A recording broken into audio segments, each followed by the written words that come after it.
quais são os cristãos ou os santos que irão reinar sobre as nações? É aquele que vencer. Então, o milênio será uma era de galardão. E aí surge uma pergunta, tá? E se o cristão, aquele que é um servo de Deus, não for um vencedor? Se ele não vencer, ora, ele não vai receber autoridade sobre as nações. Ou seja, se o reino milenar, no que diz respeito às nações, é um galardão ao vencedor, então, vamos falar de modo, usar a palavra, o crente não vencedor, ele não estará no milênio, ele estará fora ele estará fora desse governo sobre as nações. E alguém pode perguntar, e o que seria um crente não vencedor? E aqui é um ponto muito importante nós falarmos, porque, infelizmente, a cristandade, de uma maneira geral, quando fala acerca dos crentes, só consegue colocá-los em duas categorias. Ou é um crente que será salvo, que foi salvo, como dizem, porque perseverou até o fim. Perseverar, eles entendem no sentido de manter essa rotina de vida religiosa, de não fazer algumas coisas e de realizar outras. Aquele que se mantém dentro do padrão institucional exigido pela igreja. E o crente que está perdido, seja o crente desviado. Então ele só consegue ver o crente sendo salvo ou sendo perdido. Entretanto, a Escritura coloca o crente como sendo salvo. Se é um crente verdadeiro, se é um crente genuíno que recebeu a Cristo de fato, então ele não pode perder a sua salvação. A salvação não é algo que Jesus fica barganhando. Eu te dou salvação, amanhã eu tiro salvação, como se fosse o direito à entrada em algum lugar. Como temos dito, a salvação é um acontecimento, é o operar de Cristo dentro do coração do homem. Salvação é a obra que ele realiza, a obra de justificação, a obra de santificação, a obra de transformação, a obra de conformação. O homem sendo conformado à imagem do Filho de Deus. Agora, acontece quando a pessoa crer em Jesus Cristo, de fato e de verdade, não é porque ele creu de fato que está tudo resolvido. Esse crente tem uma longa caminhada no que diz respeito ao desenvolvimento da sua salvação. A salvação é algo que tem um começo e que precisa agora acontecer, tem que se desenvolver. Uma salvação que tem que ser completada. Ou seja, a salvação constitui um longo processo de experiência de libertação, de experiência de cura. E acontece que os crentes, não raras vezes, eles são negligentes, ou eles optam por uma vida de negligência. Ou eles vão empurrando a vida cristã como dá, e esquecem ou negligenciam a sua responsabilidade de desenvolvimento da salvação. Logo, esse cristão, por ocasião da vinda do Senhor, ele não terá completado a sua salvação. Em outras palavras, ele tem pendências, ele tem questões a serem resolvidas.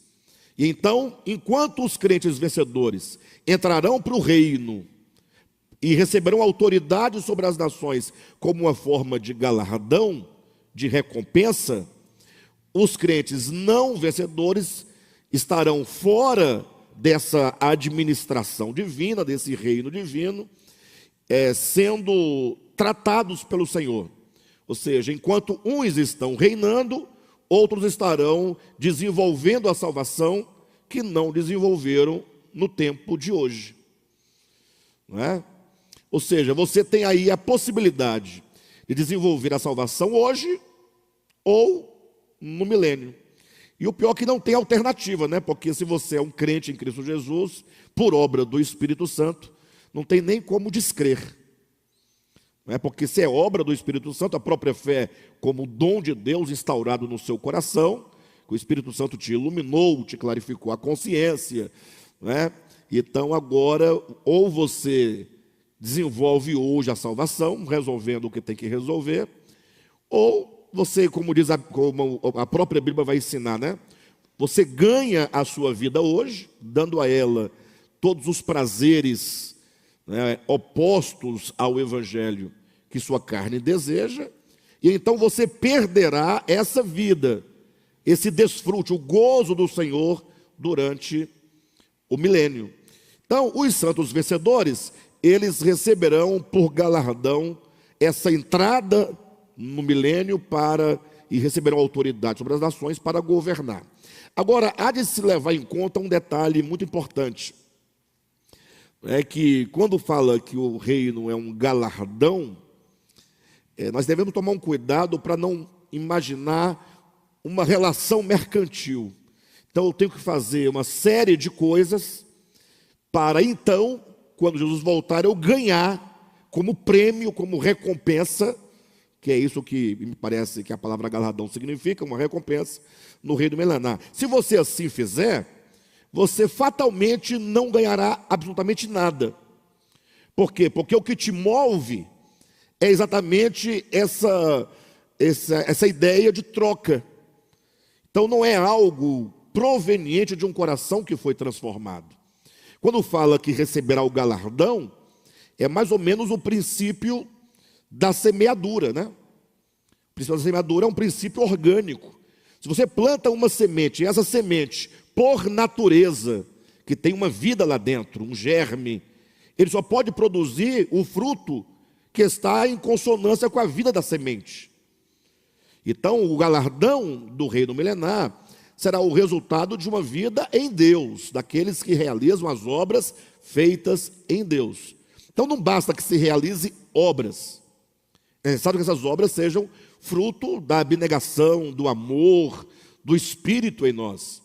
E isso está claro também nos evangelhos, quando o próprio Jesus, ele falando sobre obras, ele fala, por exemplo, sobre a esmola, né? Quando vocês derem esmola, não é uma obra, não é uma ação, inclusive uma ação de Cristo, de socorrer o necessitado. Ele diz, não façam conforme fazem os fariseus, porque eles, nesse sentido, já receberam a sua recompensa. Ou seja, o fruto dessa ação deles é o que eles buscavam ao realizar essa ação. Eles davam esmola para serem vistos dos homens. Então, quando os homens os viam e elogiavam, esse é o seu fruto, esse é o seu galardão. Se era isso que você buscava, você colhe exatamente aquilo que você plantou. Então essas nações entram para o reino, para se tornar as nações do reino, que serão aperfeiçoadas, né? Elas não reinarão, elas serão reinadas, né? Os santos vencedores reinarão sobre as nações, e os crentes não vencedores ficarão fora do reino, sendo tratados para que possam se reunir aos santos vencedores no final do milênio, para compor a nova Jerusalém. Tá certo? Bem, de todo modo, essa é a grande questão. Então, continua no texto bíblico, Apocalipse capítulo 2, versículo 26 diz, ao vencedor que guardar até o fim as minhas obras, eu lhe darei autoridade sobre as nações, e com cetro de ferro as regerá e as reduzirá a pedaços como se fossem objetos de barro. Então, veja que o vencedor, ele recebe por galardão autoridade sobre as nações e o reinar sobre essas nações com cetro de ferro. No versículo seguinte, o 28, Jesus fala, assim como também eu recebi do meu Pai. Ou seja, o próprio Jesus também recebeu do Pai. Eu dar-lhe-ei ainda a estrela da manhã. E a estrela da manhã é exatamente essa posição de rei e sacerdote em relação à humanidade. Então, o reino milenar tem esse aspecto de galardão. Os santos vencedores reinarão com cetro de ferro sobre as nações. Então, falando dessa entrada dos cristãos vencedores no reino e de reinar com cetro de ferro, nós estamos aqui no livro, na página 182, falando sobre o significado desse cetro. Porque quando diz que reinarão com cetro de ferro, qual é a imagem que vem à nossa mente? É lógico que está se tratando aqui de um símbolo, de uma metáfora, né? Daí a ideia de que o cetro de ferro, inclusive com a imagem como quem despedaça vasos de barro, ou seja, como quem reduz, não é? Parece que a imagem que se cria imediatamente é pelo uso da força, da coerção, pelo uso da violência, de uma lei rigorosa. Ora, mas o próprio Deus sabe que esse caminho não é o caminho da transformação do homem, porque já foi dada lá atrás em Moisés a lei. A lei era, nesse sentido, um cetro de ferro. Um cetro de ferro de quê? De ameaça e de morte. E não funcionou, nem para as nações e muito menos para o povo de Israel. O próprio povo de Israel não guardou a lei, mesmo diante de tantas ameaças e imprecações que a lei trazia sobre eles. Para você ter uma ideia, basta que você leia Deuteronômio capítulo 27 e 28 para você ver ali as bênçãos e, sobretudo, as maldições provenientes da transgressão da lei. Então, esse cetro de ferro ele tem que ter um outro sentido, um outro significado. Senão seria, vamos pensar, Deus estaria repetindo algo que ele já fizera antes e que ele sabe que não deu certo.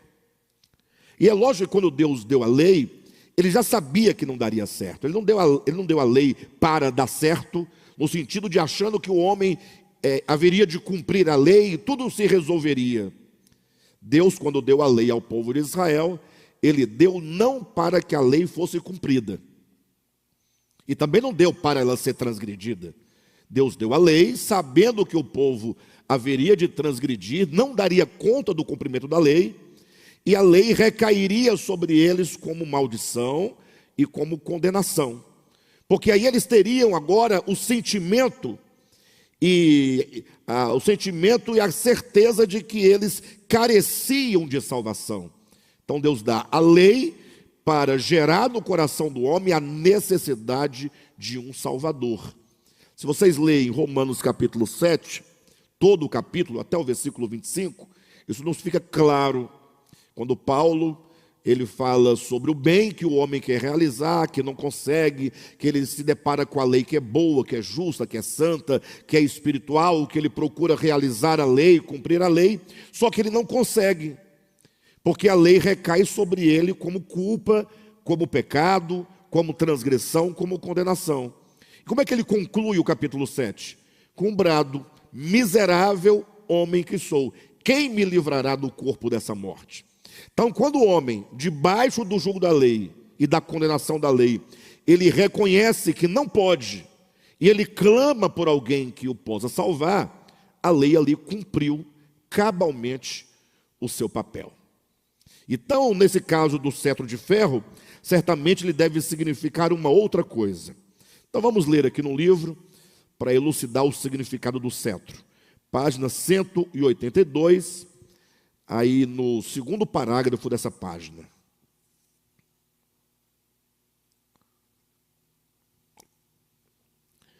Quando diz assim: o poder soberano de Cristo, representado pelo cetro de ferro, é capaz de sujeitar todas as suas criaturas ao seu domínio. Não, todavia, com ameaça de morte, como pensam alguns, mas pelo poder espiritual da verdade, que é suficiente para destruir as fortalezas do engano erigidas na alma humana, tão facilmente como quem despedaça potes de barro. Ou seja, a única maneira de o homem ele se render a Deus é tendo a revelação da verdade. Jesus já tinha dito isso, né? Quando ele fala: e conhecereis a verdade, e a verdade vos libertará. O que significa que a nossa não rendição a toda a vontade de Cristo, né? A nossa não rendição significa que há muito de engano ainda dentro de nós. Ou seja, enquanto o engano não é plenamente vencido, nós não nos rendemos à verdade. não há libertação. Ou seja, a mentira, a ilusão que engana o homem e o faz então não realizar a vontade de Deus, ou melhor, o faz realizar a vontade da carne. Mas é interessante que quando a gente fala da questão do engano, que escraviza o homem na mentira, o privando da libertação, a gente pensa que é um engano. Eu disse aqui na semana retrasada, salvo engano, até uma pessoa havia me feito essa pergunta, pensa que é um engano como alguém que erra por não saber. Então imagine que você está indo numa direção, fazendo uma viagem. Você não conhece a estrada, você não conhece a região, você não conhece o lugar, você não conhece o mapa, você sabe que você está indo para uma cidade tal. E você depende de pedir uma informação, se deve pegar a estrada que vai para a esquerda ou para a direita. Você pede uma informação, como você não sabe, alguém sabendo que é para a direita, fala, não, você pega essa estrada para a esquerda e você chegará lá. Então você, enganado absolutamente, pega a estrada errada. Então você tem um engano absoluto aqui. Você erra por não saber. Já o engano do pecado, nem com Adão foi esse tipo de engano. Adão não errou por não saber. Ele errou sabendo. O tipo de engano e de ilusão é uma ilusão que sabendo te ilude. Por exemplo, Deus já havia dito para Adão que se ele comesse do fruto, ele morreria. Ele já sabia, se Deus disse para ele de antemão, olha, comendo da árvore do conhecimento, vivendo por meio do conhecimento, certamente morrerás. Então ele sabia o caminho, ou não sabia? Agora a serpente fala, não é por aí, Deus está mentindo. Então Adão agora, ele iludido com a voz da serpente, ele prefere acreditar numa outra possibilidade e ele morre. Então o pecado é assim, nós sabemos, porque Deus já nos disse o que é o erro, o que é errar o alvo, mas nós iludidos talvez pelo tempo, iludidos pela juventude, iludidos pelos prazeres transitórios, né? Iludindo achando que no final vai dar tempo de a gente se arrepender e entrar. Aquele tipo de ilusão, não é, de Esaú, que sabia como é que era o princípio da primogenitura. Ele pensou, não, eu vendo agora, mas depois eu consigo reverter lá na frente essa questão. E quando chegou a hora que ele tentou reverter o erro dele, ele não encontrava lugar de arrependimento, não tinha como voltar, ele tinha que arcar com toda a consequência do seu erro. Então, essa ilusão que opera na mente do homem e na mente dos crentes, de modo geral, essa ilusão é a ilusão que nos priva de uma plena libertação. Então, é a verdade quando resplandece na mente e no coração do homem, e o homem conhece, portanto, a verdade, não por um conhecimento intelectual, mas pelo conhecimento intuitivo, pelo conhecimento do espírito humano. É nesse momento que o homem, ele se liberta completamente da força do pecado, e ele encontra libertação. E conhecereis a verdade, e a verdade vos libertará. Então, somente a verdade pode efetivamente libertar o homem e torná-lo livre para realizar a vontade de Deus. Então, é isso que está aqui, quando nós falamos, né? O poder soberano de Cristo, representado pelo cetro de ferro, é capaz de sujeitar todas as criaturas a seu domínio. Não, todavia, com ameaça de morte, como pensam alguns, mas pelo poder espiritual da verdade, que é suficiente para destruir todas as fortalezas do engano erigidas na alma humana, tão facilmente como quem despedaça potes de barro. Porque as armas do reino de Cristo não são carnais, mas poderosas em Deus para anular sofismas e toda altivez que se levanta contra o conhecimento de Deus. Tal qual o martelo que despedaça a pedra, assim é a palavra de Deus que quebra a dura cerviz, levando cativo todo o pensamento a obediência de Cristo. Então, eu creio que aqui nós temos uma chave de oração. Qual é a chave de oração? É falar: Senhor, que a tua palavra em mim, ela possa desfazer todos os sofismas, os enganos da carne, porque a carne procura nos enganar, a carne procura nos iludir. Como Paulo vai dizer, né? Não vos enganeis, de Deus não se zomba, porque aquilo que o homem semear, isso também ceifará. Porque aquele que semeia para a carne, da carne colherá corrupção. Então é uma chave de oração, porque você sabendo disso, você não tem que orar para ser uma pessoa boa. Ah, Senhor, que eu seja uma pessoa boa. Ah, Senhor, que eu possa agir desta maneira. Ora, você pede isso a Deus como se porventura Ele não quisesse que você fosse uma pessoa boa. Você fica pedindo para Ele para que você seja. Não, o problema que nos impede de realizar a vontade de Deus é exatamente os sofismas da carne, no entendimento, no coração. E você então tem que, primeiramente, se expor à luz da verdade. Quando nós nos expomos à luz da verdade, ouvindo, lendo, tendo comunhão, refletindo sobre o Evangelho, esse Evangelho age em nós como a luz. Ele vai nos iluminando, nos mostrando a vida de Cristo, nos mostrando a nossa vida. E agora, vendo, você tem que pedir que essa palavra agora possa agir em você como um antídoto que possa neutralizar essa ilusão, esse engano.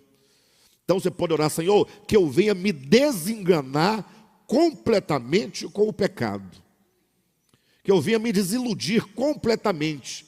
Sabe quando você insiste numa coisa, vai insistindo, até que uma hora você se desilude totalmente, e você agora não quer nem saber mais que está totalmente desiludido?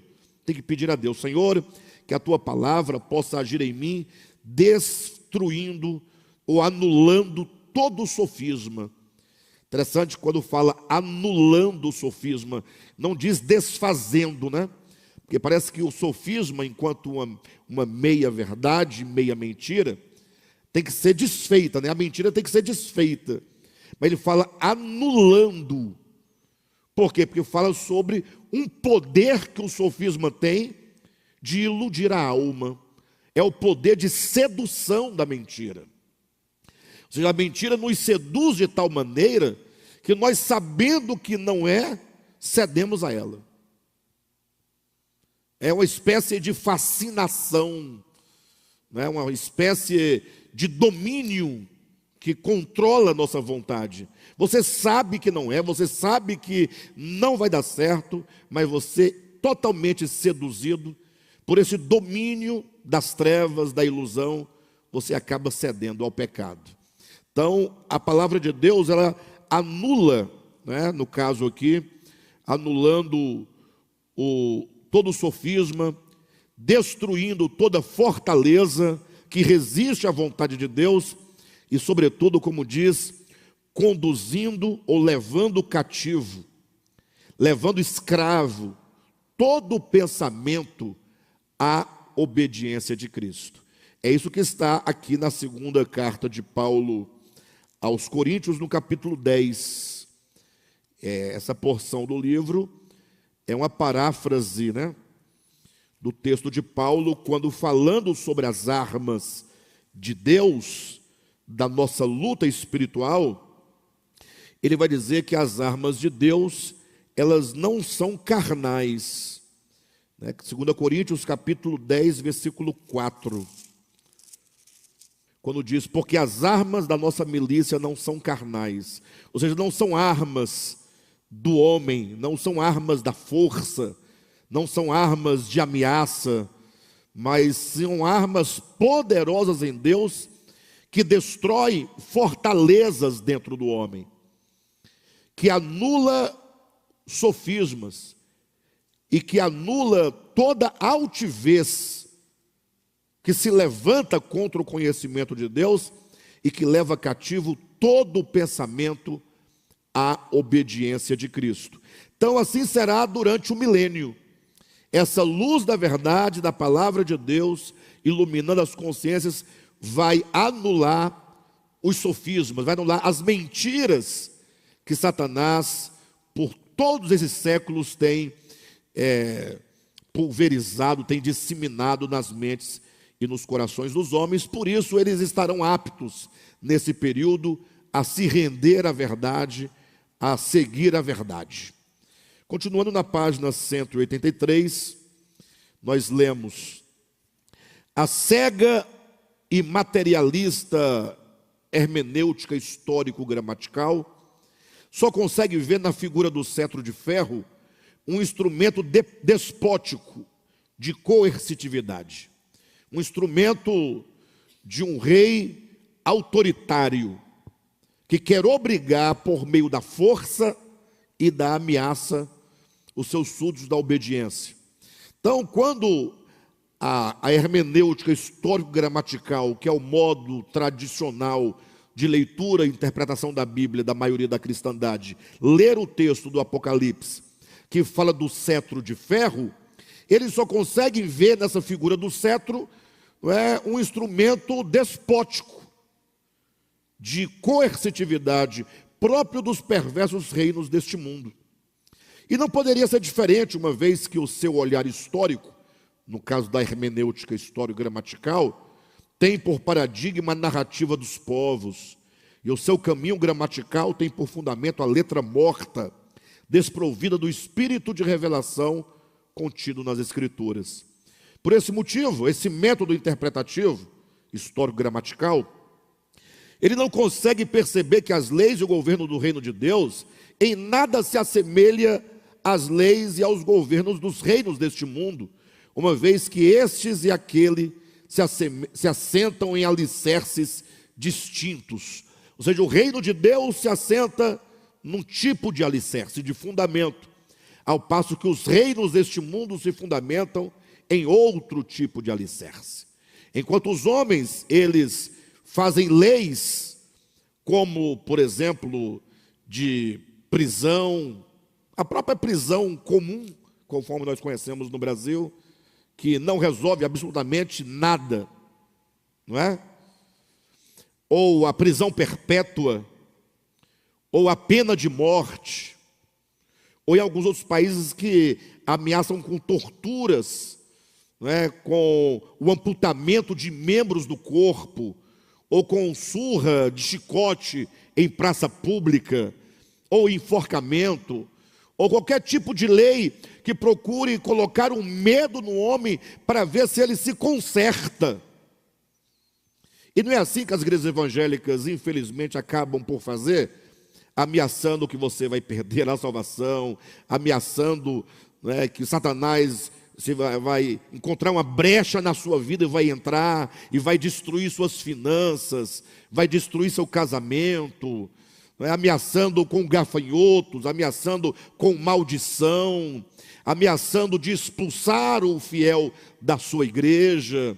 Ou seja, esse procedimento coercitivo, tirânico, ele não pertence ao reino de Deus.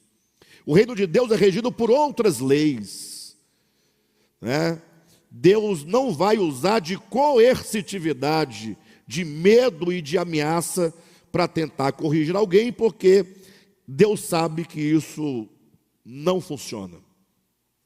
Talvez por isso, ou talvez seja esta a razão, porque muitos falam: mas se você pregar só o reino de Deus, o amor de Deus, a misericórdia de Deus e a graça de Deus, as pessoas vão se desviar, você vai perder a autoridade, os membros ficarão negligentes e não dá certo, não funciona.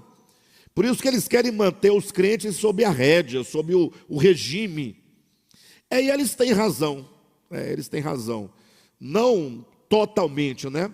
Mas muitos crentes, quando descobrem que a lei do reino de Deus é de outra natureza, eles afrouxam. Eles começam a viver uma vida totalmente negligente, uma vida descomprometida com o próprio reino de Deus. E não sabe que o reino de Deus, nas suas leis, existe rigor. Mas não é um rigor de ameaça, é o rigor da lei da semeadura. Ou seja, se você semeia, você colherá exatamente o fruto da semente que você plantou. Não é um Deus ameaçando. Por exemplo, você tem uma terra, você vai plantar semente. Então você escolhe a melhor semente para você poder plantar, a depender daquilo que você quer colher. Mas você não pode esperar que você não vai plantar nada e vai colher alguma coisa. Quando no final todo mundo estiver colhendo lá a sua safra, né, e você sem nada para colher, colhendo a fome, colhendo, né, a escassez, você fala, mas Deus é ruim comigo. Olha como Deus abençoa todas as pessoas, colhendo aí trigo, colhendo milho, colhendo arroz e tanta coisa, e eu aqui, Deus é injusto. Não, não, é porque você plantou a semente do nada, a semente da preguiça, a semente da negligência. Então essa lei é uma lei infalível, não tem como falhar essa lei. Só que, como Paulo nos adverte no livro dos Gálatas, nós costumamos nos enganar, achando que não semeando para o bem, nós colheremos o bem. E achamos que plantando nós para a carne, nós vamos colher incorrupção. E não vamos. Ele fala, não vos enganeis. Né? Então, seguindo adiante, quando diz, na página 183, por esse motivo, esse método interpretativo tradicional não consegue perceber que as leis e o governo do reino de Deus em nada se assemelha às leis e aos governos dos reinos deste mundo, uma vez que estes, tratando-se dos reinos deste mundo, e aquele, falando do reino de Deus, se assentam em alicerces distintos. Todos os impérios humanos são fundados, sem exceção, na base da força, da injustiça e do derramamento de sangue, quando o mais fraco é despedaçado pelo cetro da opressão do mais forte.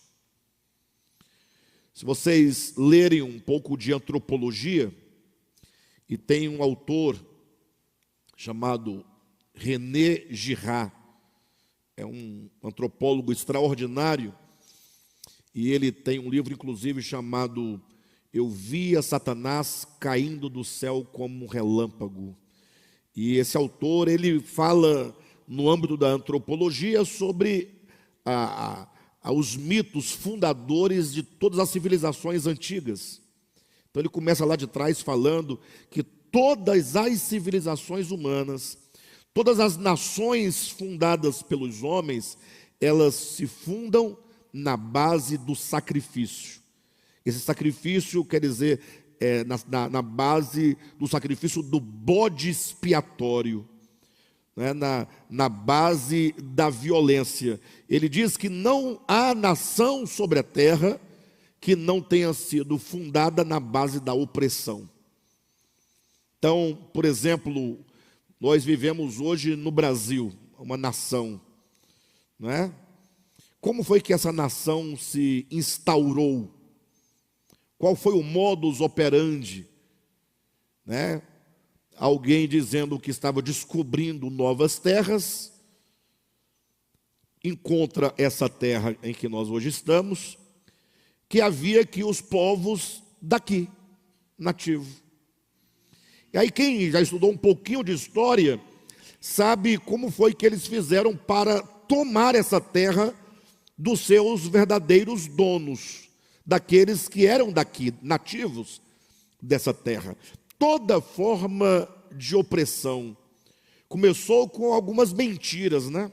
Alguns enganos, algumas malandragens, como os povos originários do Brasil não conheciam a cachaça e não conheciam o espelho.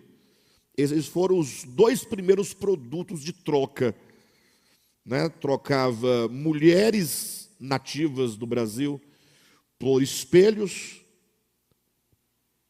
por pinga E imagina os índios tudo bebendo e ficando zoado e olhando no espelho, né? Pelado.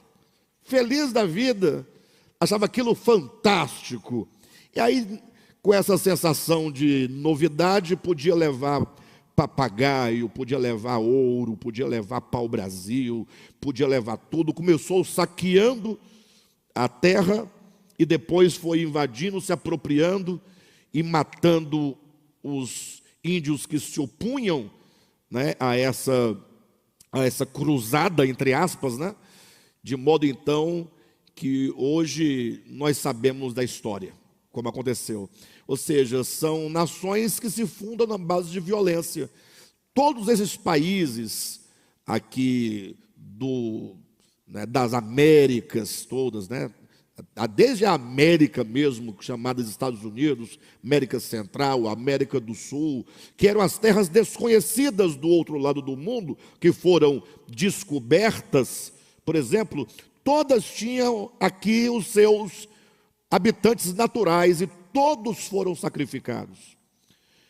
O dia de ações de graças, que se comemora nos Estados Unidos, é um dia bonito, é o dia de ações de graças. Poxa, tem um dia melhor do que esse? Depois pesquisem sobre o dia de ações de graças. Qual é a verdadeira origem desse dia?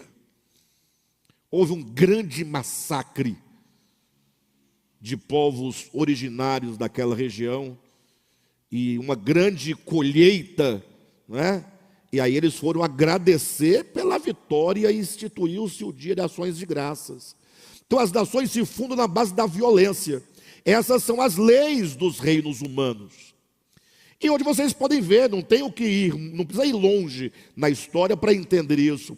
Basta você observar como que um país ou uma nação procura subjugar a outra, entrando nos territórios, matando criança, matando velho, matando jovem, destruindo terras, destruindo prédios, lançando bomba. A exemplo das 2 bombas atômicas lançadas na Segunda Guerra Mundial. Então vocês imaginam só, até hoje, diante dos nossos olhos, nós vemos a violência para a conquista de território, porque no território tem petróleo, no território tem ouro. Então, esses são os princípios dos reinos deste mundo, um mundo que jaz no maligno. E o pior é quando nós, em nome de Deus, fazemos política em defesa desse mundo que jaz no maligno. E nos esquecemos que nós somos cidadãos de um outro reino. Ser cristão é uma outra coisa totalmente diferente. Porque se você admite ser um cristão, cristão no sentido de discípulo do Cristo, você deve assentar a sua vida e edificá-la sobre o fundamento do reino de Deus, que em nada se assemelha ao fundamento em que se assentam as nações deste mundo. Então, seguindo na nossa leitura, nosso texto diz: todos os impérios humanos são fundados, sem nenhuma exceção, na base da força, da injustiça e do derramamento de sangue, quando o mais fraco é despedaçado pelo cetro da opressão do mais forte. Terras são invadidas, casas são saqueadas, mulheres são violentadas, crianças e jovens são mortos ao fio da espada e velhos são forçados a trabalho escravo. E esse dia de angústia para os vencidos, em que o sol retém a sua luz e a lua é banhada de sangue, se torna para os conquistadores o dia de ações de graças. O reino de Deus, entretanto, se instaura nos corações pela força do cetro de sua graça. É o cetro da graça. Nós vimos aí na página de número 181. Volte só um pouquinho, por favor. Página 181. No segundo parágrafo. Ó sublime verdade e tão doce graça, As nações serão apacentadas pelo cajado do bom pastor, que conduzirá as suas ovelhas extraviadas ao desfrute de pastos verdejantes. A palavra reger, lá no Apocalipse, quando fala que Jesus vai reger as nações com cetro de ferro, essa palavra reger, olha a nota de número 261 dessa mesma página.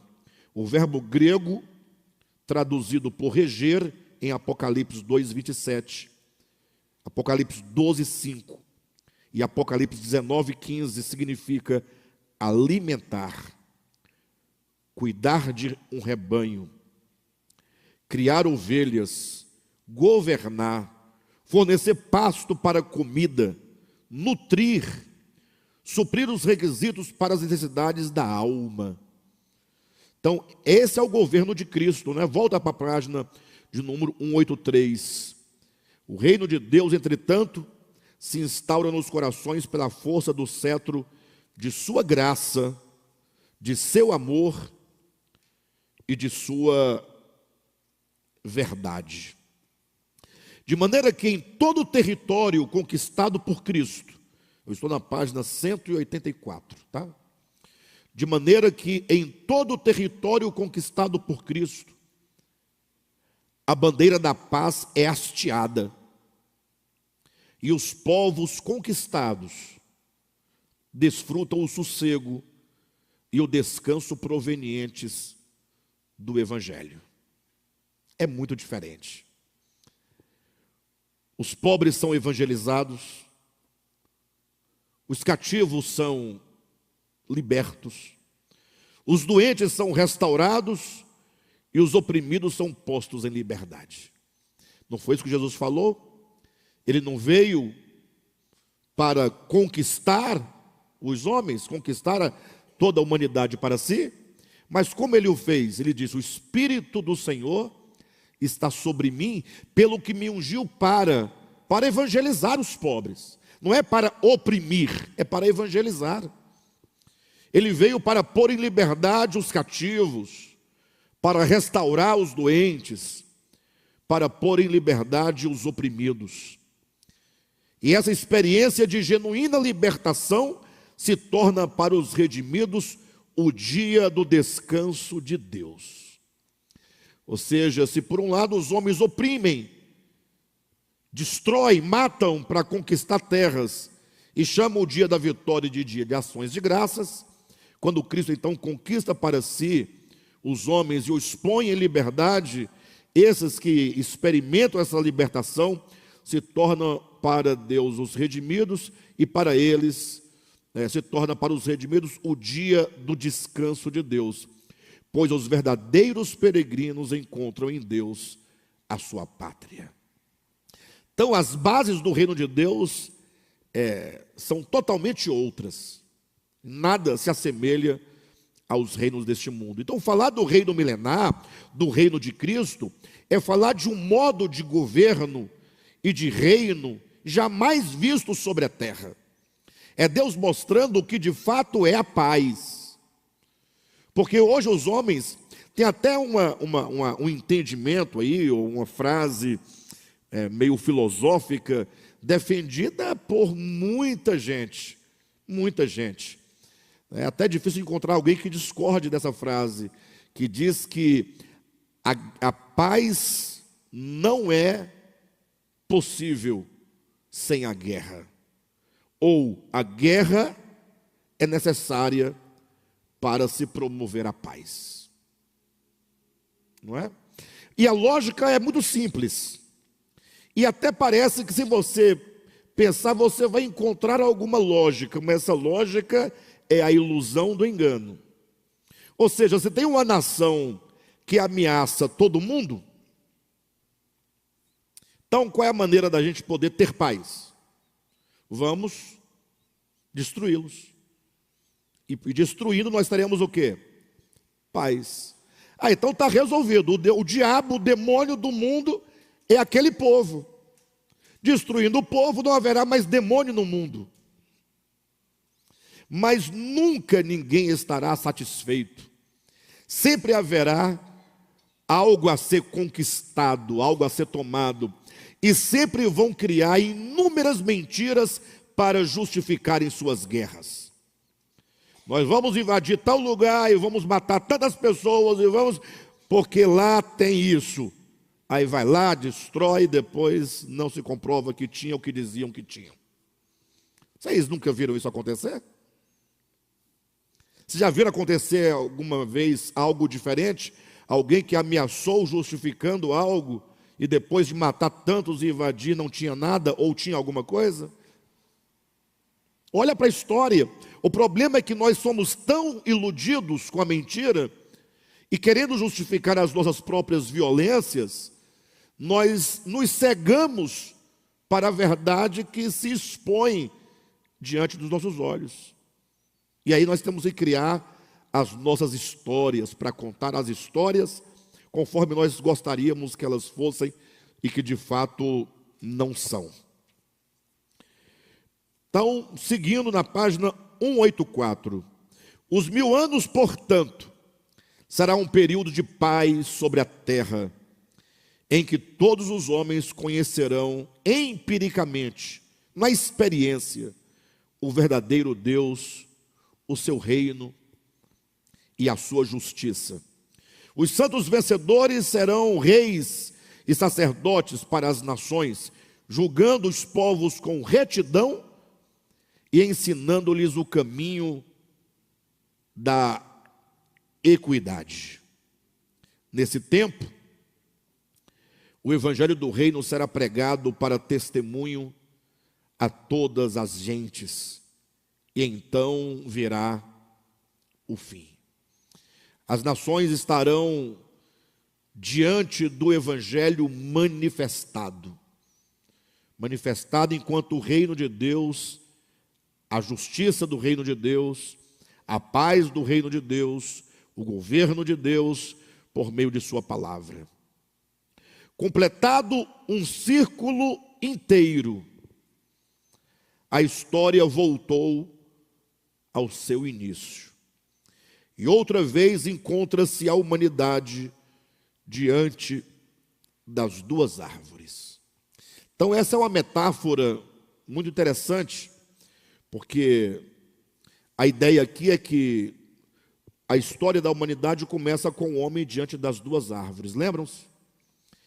E eles tinham que ali decidir por qual árvore viver.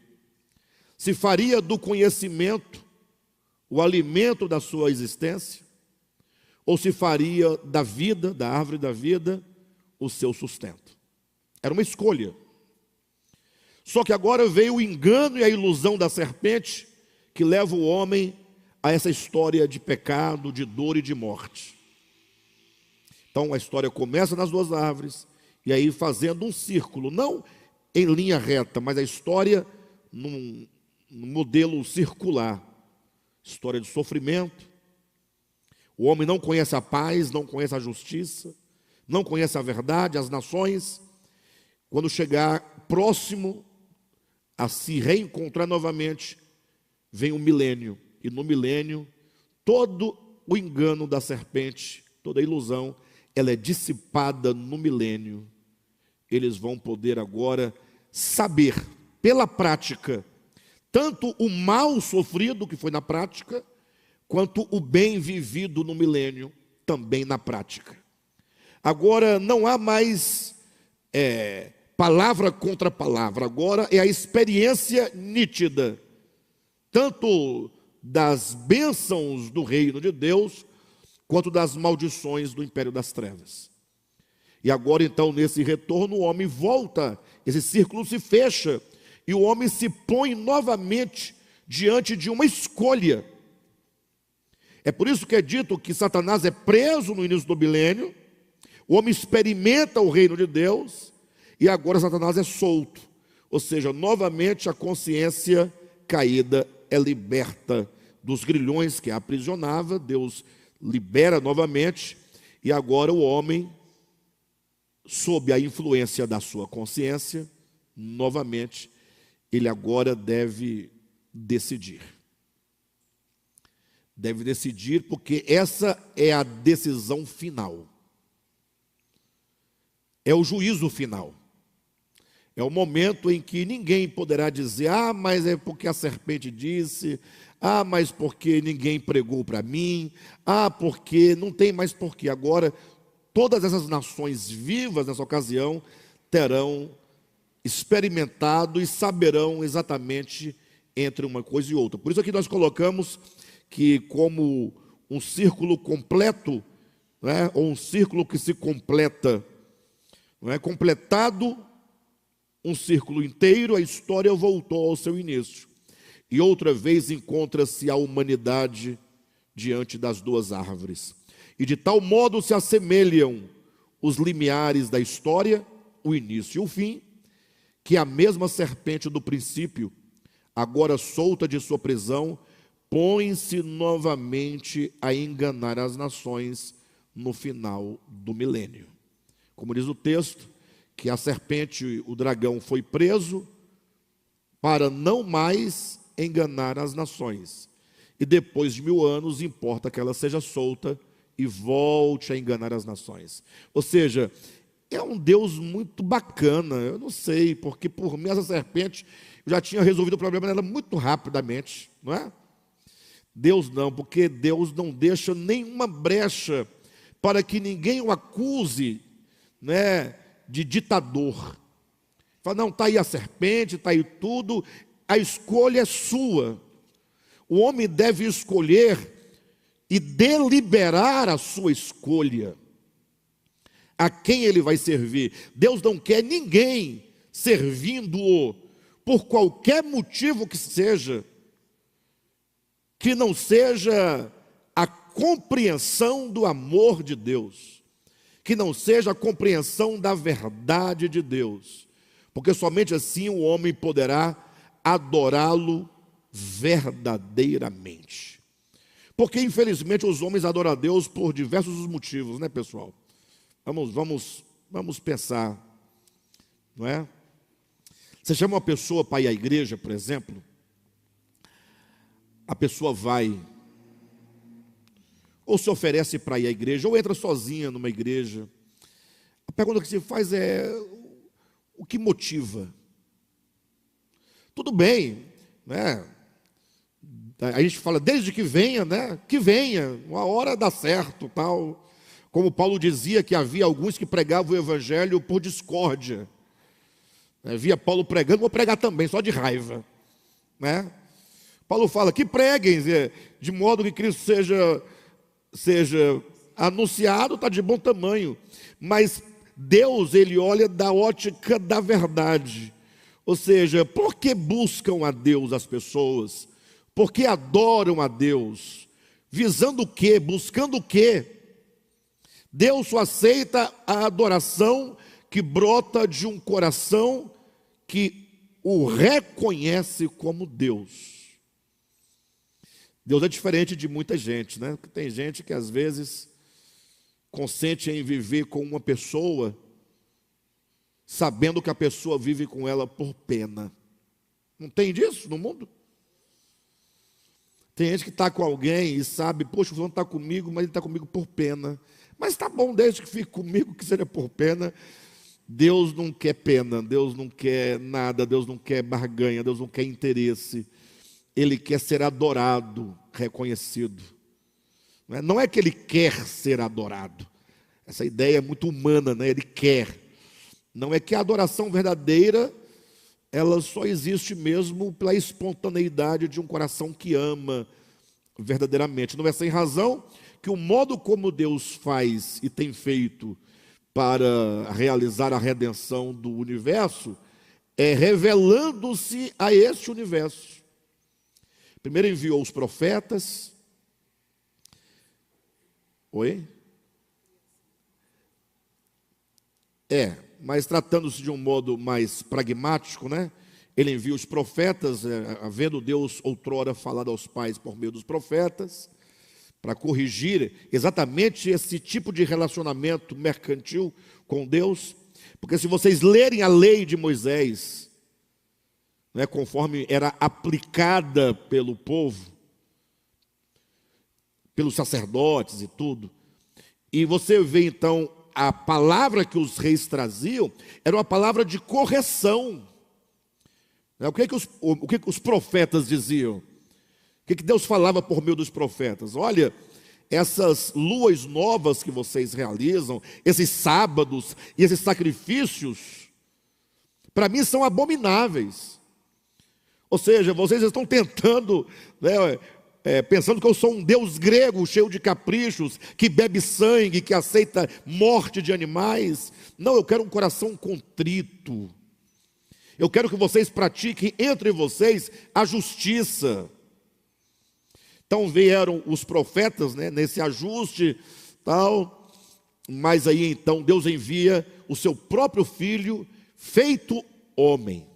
Para quê? Para mostrar a face de Deus. E ele mostrou em todos os sentidos que eles imaginarem, tanto na sua vida humana, cotidiana, como em relação à sua própria paixão, quando foi preso, o modo como ele se entrega, o modo como ele se porta, o modo como ele lida com a violência, o modo como ele lida com os homens violentos, sempre mostrando um Deus despretensioso, que não usa de maldade, que não usa de mentira, que não usa de retaliação, mas um Deus sempre disposto a redimir o homem, um Deus que é perdão pela sua própria natureza. Então Deus, ele assume o caminho da revelação. Eu vou me mostrar à humanidade, para que a humanidade me conheça, e conhecendo possa então se voltar para mim e viver para mim.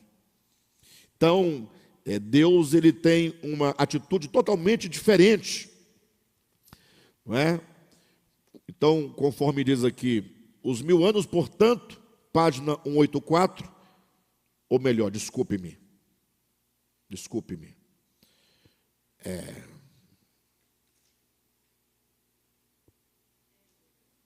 Não, é 185, né?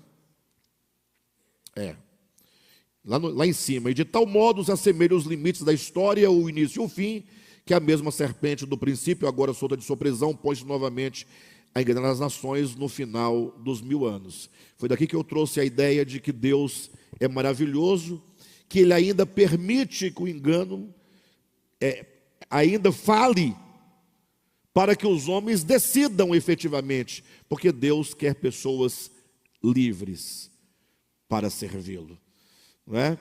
Ou seja, é uma história que, se foi escrita deliberadamente pelo homem e não inspirado por Deus, embora escrita por homens, porque dizem que a Bíblia é um livro que o homem inventou, né?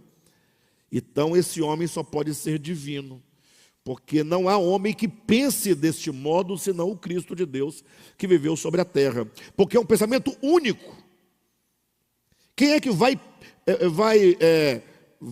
estabelecer um projeto em que, depois de prender o mal, a serpente, e mostrar aos homens a verdade, solta novamente o mal, dando a possibilidade de o homem ainda assim se voltar? Já está tudo certo, já prendeu, então resolve aqui mesmo. Não, o homem precisa se pôr agora conscientemente diante das duas árvores e ter a sua decisão livre de qualquer tipo de sedução. Exatamente. Fazer a escolha de aborrecer o mal e acolher o bem, né? Então é uma coisa simplesmente maravilhosa. Queridos, vamos parar por aqui. Página 185 por hoje. E na semana que vem nós seguimos exatamente daqui de onde nós paramos. Nosso tempo está esgotado por hoje.